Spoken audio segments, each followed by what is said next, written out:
오늘 은혜 받으실 말씀은 마태복음 4장 23절입니다. 예수께서 온 갈릴리에 두루 다니사 그들의 회당에서 가르치시며 천국 복음을 전파하시며 백성 중에 모든 병과 모든 약한 것을 고치시니. 아멘. 아멘. 자, 천국 복음을 전파하시며 하는 제목으로 함께 은혜를 나누도록 하겠습니다.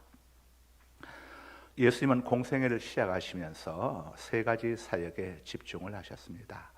가르치시는 교육사역, 또 천국 복음을 전파하시는 전도사역, 그리고 병자들과 약한 자들 치유하는 또 돕는 사역이죠. 교회는 반드시 이 세 가지를 병행해야 합니다. 믿는 사람들에게는 하나님의 말씀을 가르쳐 주어서 성숙한 신앙으로 나아갈 수 있도록 하나님의 말씀을 가르쳐 주어야 하고, 또 믿지 않는 사람들에게는 복음을 전해서 그들이 예수님을 영접하고 구원을 얻을 수 있도록 전도하는 일을 또 해야죠. 그 다음에 병든 자들 위해서는 기도해 주고 어려운 이웃들 위해서는 구제를 베풀어야 합니다. 예수님의 3대 사역 중에서 오늘은 두 번째 사역인 전도 사역에 대해서 함께 은혜를 나누도록 하겠습니다.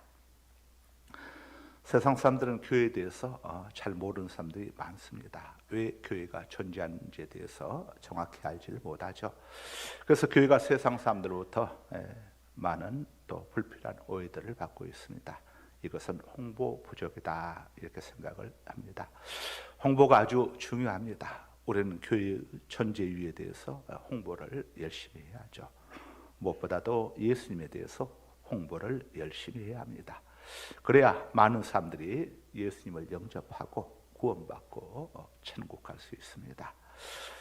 이 땅에 사람으로 태어나서 구원받는 것보다 더 중요한 일은 없기 때문이죠. 모든 인간은 죄와 죽음과 심판에서 자유로울 수가 없습니다. 따라서 우리들이 예수님에 대한 홍보를 열심히 하면은 사람들이 예수님을 영접할 수밖에 없습니다. 보험이 처음 생겼을 때에 다들 보험을 기피했습니다. 그런데 질병과 사고와 환난을 겪다 보니까 보험의 필요성을 알게 되었고, 이제 보험 가입은 필수가 되었습니다. 보험 중에 최고의 보험은 바로 예수 보험입니다. 사람들로 하여금 예수 보험에 가입토록 해야 합니다. 그러려면은 예수님에 대한 홍보를 열심히 해야겠지요. 가장 좋은 방법이 전도를 통한 홍보입니다. 예수님 홍보는 이렇게 하는 게 좋겠다 생각을 해봅니다. 모든 인간은 죄와 죽음에서 자유로울 수가 없습니다. 그런데 스스로의 힘으로는 죄와 죽음에서 해방될 수도 없습니다. 인간을 죄와 죽음에서 구원해 주실 분은 구원자이신 예수님 뿐이십니다. 예수님은 십자가의 죽으심을 통해서 우리 죄값을 다 갚아주셨고, 또 부활을 통해서 우리 죽음의 문제까지 해결해 주신 구세주이십니다. 예수님을 믿어야, 예수님을 주인님으로 선택해야 죄와 죽음에서 해방되고 천국에서 영원히 살게 됩니다. 이렇게 우리가 예수님에 관해서 홍보를 해야, 전해야 사람들이 왜 예수님을 믿어야 하는지를 또 깨닫고 알아야 그들이 예수님을 영접할 수 있게 되겠죠. 예수님을 믿는다는 것은 예수님을 나의 주인으로 선택하는 겁니다. 자, 결혼은 한 처녀가 한 남자를 자기 주인으로 선택하는 것이죠. 그래서 결혼을 하고 난 다음에 어떤 일들을 이렇게 결정하거나 할 때에 모든 아내들이 공통적으로 이렇게 이야기합니다. 우리 주인 양반에게 물어보겠습니다. 자, 이걸 영적으로 그대로 대입하면 됩니다. 예수님을 나의 주님으로 선택하는 것, 이게 믿음인 겁니다. 믿는다고 하는 것은 말로 믿습니다 하는 것이 아니라 예수님을 나의 주님으로 선택하는 것이죠. 이 땅에 주인 없이 살아가는 사람은 아무도 없습니다. 영적인 세계에서는 예수님을 주인으로 삼든가, 그렇지 않으면 본인도 모르는 가운데 사단의 노예로 이렇게 종으로 살아가고 있는 것이죠. 자, 예수님이 어떤 분이신지, 그리고 예수님을 영접하게 되면은 어떤 유익들이 있는지를 알려주는 것, 이게 전도입니다. 세상 보험은 살아있는 동안만 유효하죠. 그러나 전도는 영혼까지 책임져주는 인생 최고의 보험이 바로 전도입니다. 전도. 성경은 한 번 죽는 것은 모든 사람에게 정해지는 것이요 그 후에는 심판이 있으리니 이렇게 말씀을 합니다. 히브리서 9장 27절입니다.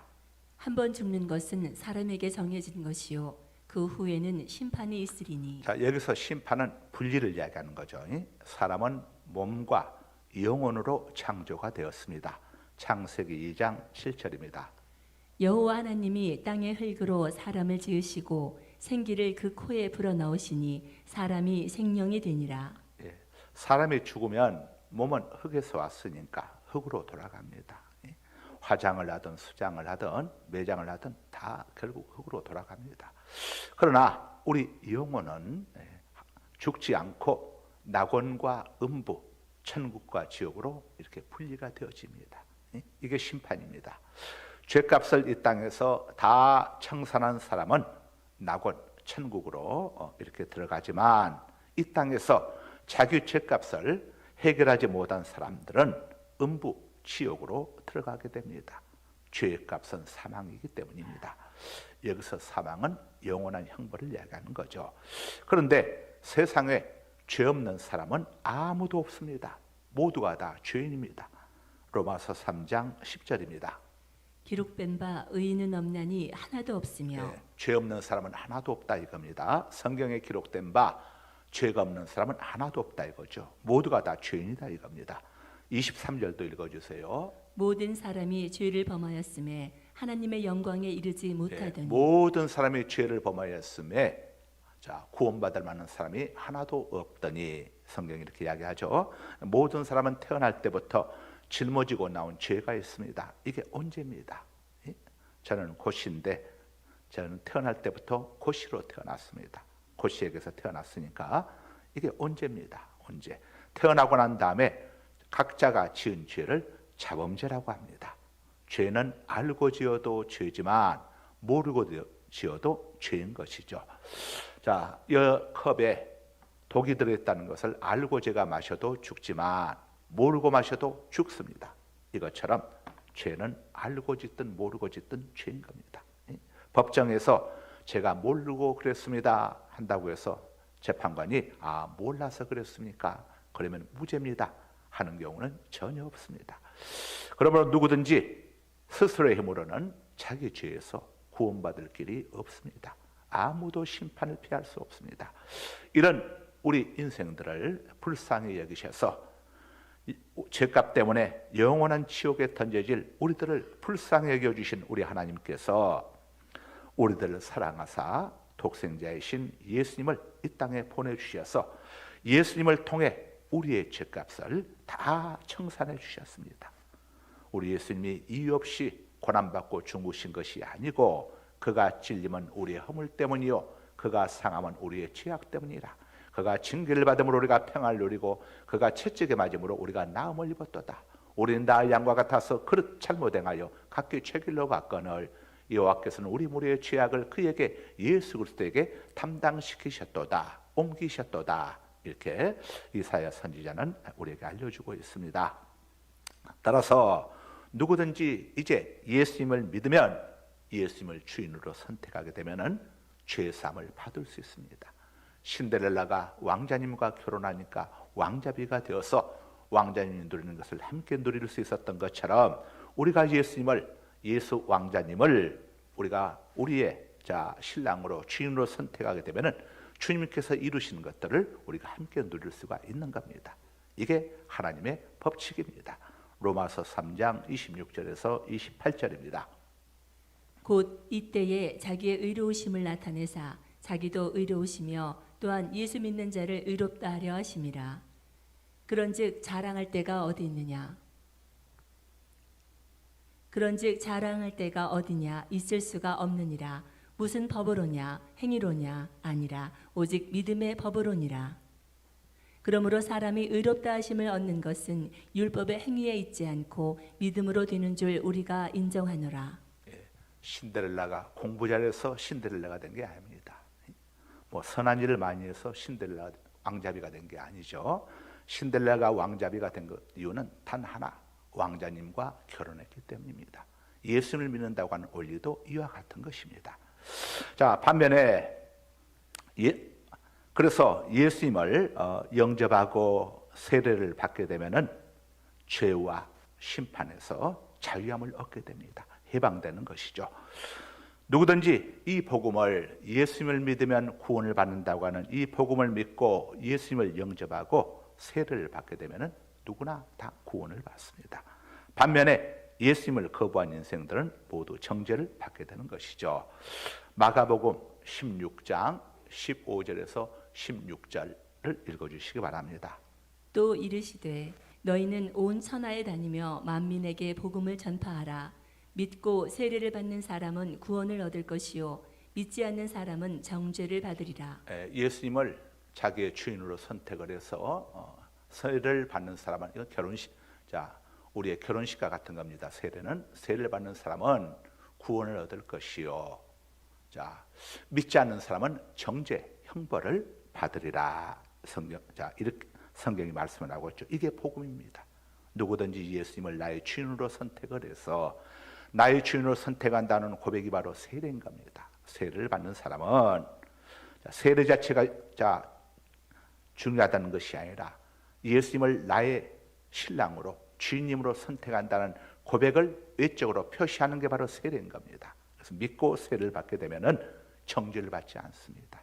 구원을 받게 되는 것이죠. 믿음이란 예수님을 나의 주인으로 선택하는 것이라고 제가 말씀드렸습니다.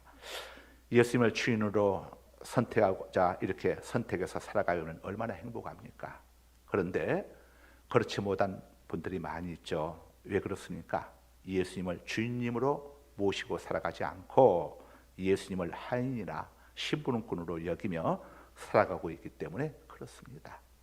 신부가 신랑을 자기 주인님으로 모셔야 신부도 행복하고 신랑도 행복하고 가정이 화목할 수가 있는 것이죠. 그래서 우리는 주님을 우리의 주인님으로, 주님이라고 하는 말은 주인님의 준말이죠. 주인님은 본디말이고 주님은 준말 아닙니까? 그래서 우리가 예수님을 주인님으로 잘 모셔야 합니다. 여러분 삶 속에 헝클어진 부분들이 있다면은 여러분이 예수님을 하인으로 모시거나 신부로 모시고 있기 때문에 그런 것이죠. 가끔 한 번씩 주인님을 찾기 때문에 그런 것이죠. 사랑하는 사이에는 대화가 그치면 안 됩니다. 사랑하는 사람들의 공통점이 뭡니까? 은밀하게 둘만 만나가지고 수없이 그 이야기가 그 이야기인데 깔깔대면서 호호거리면서 이게 특징이 아닙니까? 내일부터 이제 축의 특세가 시작되는데 이번 특세는 주님과의 관계를 회복하는 절호의 주님이 허락해 주신 기회가 특세입니다. 특별한 새벽기도가 특세 아닙니까? 그래서 여러분 특세는 주님께서 나에게 다시금 단절된 대화에 회복의 기회를 주시는 기회구나. 여러분이 이렇게 믿으시고 올라오셔서 기도하시면은 주님과의 관계가 회복됩니다. 주님과의 관계만 회복되면은 무엇이 걱정입니까? 너희는 먼저 그의 나라와 그의 의를 구하라. 주님과의 관계를 회복하는 것을 최우선해라. 그리하면 이 모든 것, 너희들이 구하고자 하는 모든 것들을 다 이루어 주겠다고 마태복음 6장 33절에서 말씀을 하고 있지 않습니까? 그래서 여러분들 사람과도 관계가 틀어지면은 다 깨져 버립니다. 관계만 회복되면은 다른 것은 다 따라오게 되어 있습니다. 그러니까 특세를 절대 중요한 길을 놓치지 마시길 바랍니다. 경상남도 거제도에 가면은 유교 당시 유명했던 포로 수용소 유적지가 있습니다. 1983년에 경상남도 문화재 자료 제99호로 지정된 곳입니다. 한국전쟁 당시에 이 북한군과 중공군 포로들 집단 수용소가 바로 이 거제도에 있었습니다. 그 당시에는 이 거제도가 육지하고 떨어져 있었습니다. 지금은 통영에서 거제도 다리가 낮아서 바로 다리로 갈 수 있지만 옛날에는 다리가 없었기 때문에 배를 타야만이 거제도로 갈 수 있어서 거제도야말로 포로들을 수용하기에 아주 좋은 곳이었죠. 포로들이 도망칠 수가 없기 때문에. 그래서 1951년 유교 시작된 그 이듬해 포로들이 이제 붙잡혀오면서 포로 수용이 거제도에서 시작되었습니다. 그 당시 13만 2천 명의 이 공산군 포로들이 그곳에 수용되어 있었습니다. 이 포로들은 북한과 중공으로 돌아가는 공산 포로들하고 비록 자기들이 북한과 이 중공 땅에서 왔지만은 공산주의 정말 지긋지긋하다, 자유민주주의 진영으로 가고 싶다 하는 반공포로로 이렇게 나뉘어 가지고 아주 심각하게 대립을 하고 있었습니다. 이들이 이렇게 대립 분열된 것은 유엔군들 측에서 포로 개개인의 자유의사에 따라서 당신들이 원하는 나라로, 당신들이 중공과 북한에서 왔지만은 당신들이 자유를 원한다면은 자, 자유민주주의 나라로 당신들 보내주겠다고 하는 이 자유송환 원칙이 발표되고 나서 이 공산군 포로들이 거기에 동하는 사람들이 이제는 나도 자유롭게 살고 싶다 하면서 이들이 반공포로가 되어진 겁니다. 반면에 이 공산군 측은 모두 북한과 중공에서 왔으니까 무조건 자기들 고국으로 송환돼야 한다 이렇게 주장을 했죠. 그러나 유엔군 측은 너희들은 포로다, 포로기 때문에 각자가 원하는 대로 이렇게 해줘야 한다, 포로들의 인권을 존중해줘야 한다 해가지고 이 포로 수용소 안에서 이제 반공포로하고 공산군 포로들 간에 굉장한 갈등과 그 다음에 많은 반공포로들이 공산군 포로에서 또 살해가 당하는 이런 일이 나타났습니다. 그러다 보니까 유엔군 측은 반공포로들을 공산군 포로들과 함께 거주하게 되면은 이거 계속해서 이렇게 살인이 날 것이니 분리를 해야겠다. 그래서 반공포로들을 분리하기로 했습니다. 반공포로들에 대한 피난처가 세워진 거죠. 자, 그 당시 유엔군 측에서 이 공산군 포로들에게 이 자유민주주의와 공산주의에 대한 분명한 차이를 적극적으로 홍보해 주었습니다. 그것은 이 자유민주주의를 알지 못한 그들, 태어날 때부터 공산주의 땅에서 태어나가지고 이렇게 알지 못한 그들의 그 포로들의 앞날과 그들의 인권과 행복을 위해서 이 세상에는 너희들이 나라인 이런 공산주의만 있는 것이 아니라 이렇게 사람들을 자유민주주의 안에 들어오게 되면 이런 좋은 일들이 있게 된다. 예수님을 믿게 되면 이런 좋은 일들이, 당신이 알지 못하는 이런 좋은 일들이 있습니다 하는 것을 마치 홍보해 주듯이 자유민주주의에 대한 이 좋은 점들을 홍보를 해주었습니다. 그때 이 유엔군이 홍보한 자유민주주의의 소중함을 믿고 민주주의를 선택한 사람들은 나중에 석방돼 가지고 우리 대한민국에 남은 사람도 있고, 또 그 당시 자유중국, 오늘날의 대만으로 간 사람들도 있고, 또 제3국 남미나 중미나 호주나 뉴질랜드 또 유럽으로 이렇게 선택해서 유엔에 참전한 그런 10개국 나라들 따라서 간 우리 포로들도 많이 있습니다. 그래서 세계 도처에 우리 한국인 교포들이 많이 있는데 그들 가운데는 이때 간 사람들도 많이 섞여 있습니다. 그 당시 이 유엔군이 전해준 자유민주주의의 가치를 끝까지 거부하고 우린 죽어도 공산주의, 북한 중공으로 돌아가서 살겠다고 하는 사람들은 그렇게 그들 나라로 돌아갔습니다. 그리고 김일성과 모택동 치하에서 인권이 유린당하고 신앙도 가질 수 없는 비참한 삶을 살았음을 역사가 우리에게 증언해주고 있습니다. 그리고 그들의 자손들 역시 저 북한 땅에서 지금도 고난 속에 살아가고 있음을 현실이 우리에게 알려주고 있죠. 신앙적으로 우리 모두도 마찬가지입니다. 우리 모두는 죄와 저주와 죽음의 수용소, 거제도 수용소가 아닌 영적으로 우리는 어둠의 세력들의 수용소 속에 갇혀 있었습니다. 그런데 어느 날 복음의 기쁜 소식을 우리가 전해드렸습니다. 누구든지 예수 그리스도를 믿으면, 예수 그리스도를 선택하면 죄 사함과 몸의 부활과 천국 영생을 얻는다는 기쁜 소식이 우리에게 전해졌습니다. 여러분도 그렇고 저도 그렇고 이 기쁜 소식을 우리가 들었고 그래서 예수님을 선택한 거 아닙니까? 그래서 예수님을 우리의 주인님으로 선택한 저와 여러분은 죄와 저주와 죽음에서 우리 예수님 공로 때문에 우리가 아까 성경을 통해서 보았던 것처럼 이제 자유함을 우리는 얻었습니다. 이제 예수님을 선택한 우리들의 인생은 예수님을 선택하지 않은 세상 사람들과 신분이 확연히 다릅니다. 방공포로들이 수용산에서 공산포로들과 함께 지낼 때는 별반 차이가 없었습니다. 그런데 전쟁이 끝나고 난 다음에 그들의 인생은 극과 극으로 갈라졌습니다. 방공포로들은 그들이 선택한 자유민주주의 나라에 가서 마음껏 자유함을 누리고 또 신앙생활도 자유롭게 할 수 있고, 그리고 그들만이 아니라 그들의 자손들도 부모가 선택을 잘함으로 인해 가지고 오늘날까지 역시 자유를 누리면서 살고 있겠지요. 반면에 공산주의를 선택한 공산포로들은 북한과 중공으로 돌아갔습니다. 북한과 중공은 국민들의 인권을 존중해 주는 나라가 아니죠. 신앙의 자유를 보장해 주는 나라는 더더욱 아닙니다. 예수 그리스도를 믿을 수도 없고 하나님을 섬길 수도 없습니다. 그들의 인생이 어떠하겠습니까?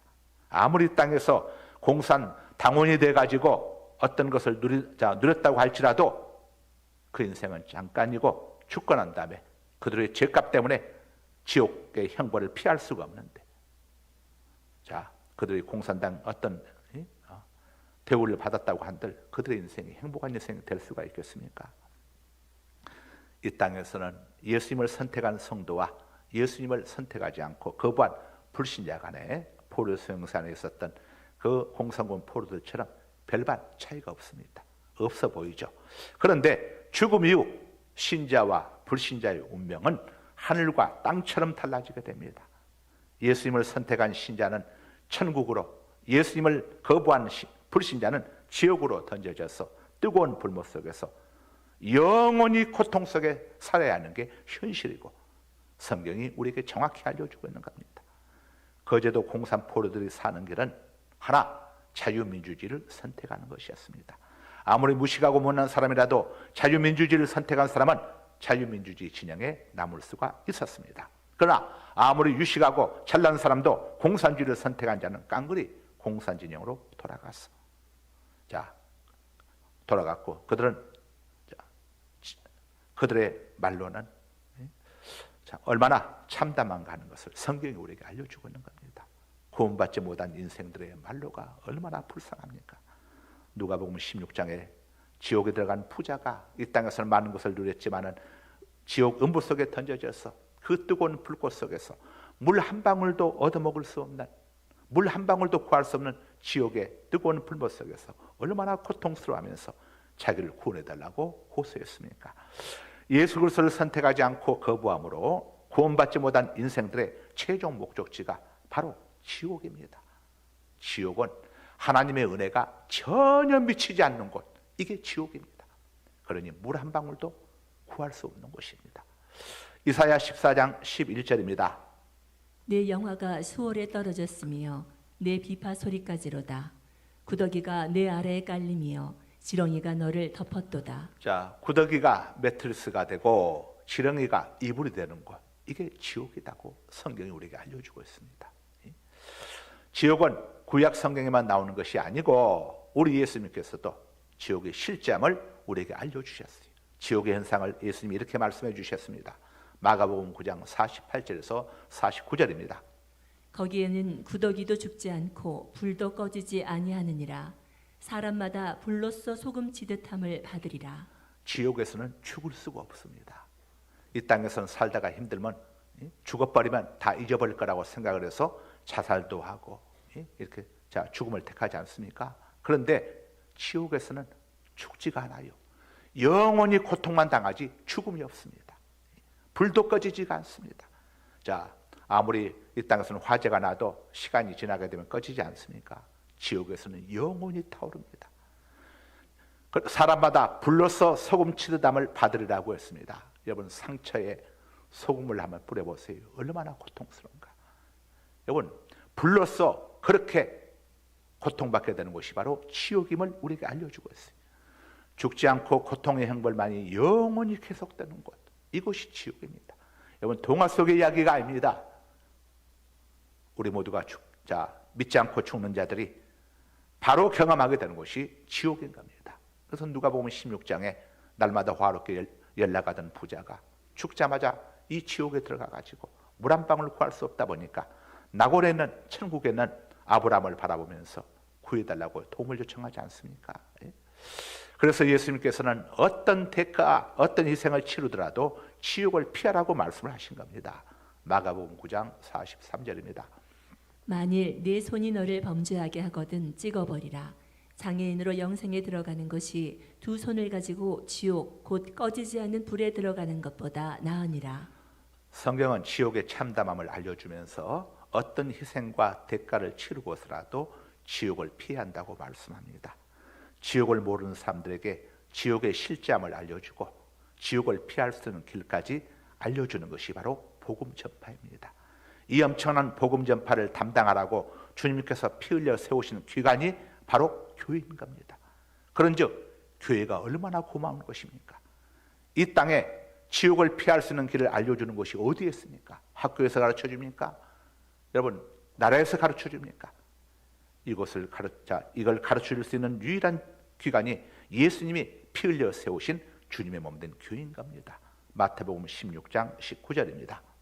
내가 천국 열쇠를 내게 주리니 내가 땅에서 무엇이든지 매면 하늘에서도 매일 것이요 내가 땅에서 무엇이든지 풀면 하늘에서도 풀리리라 하시고.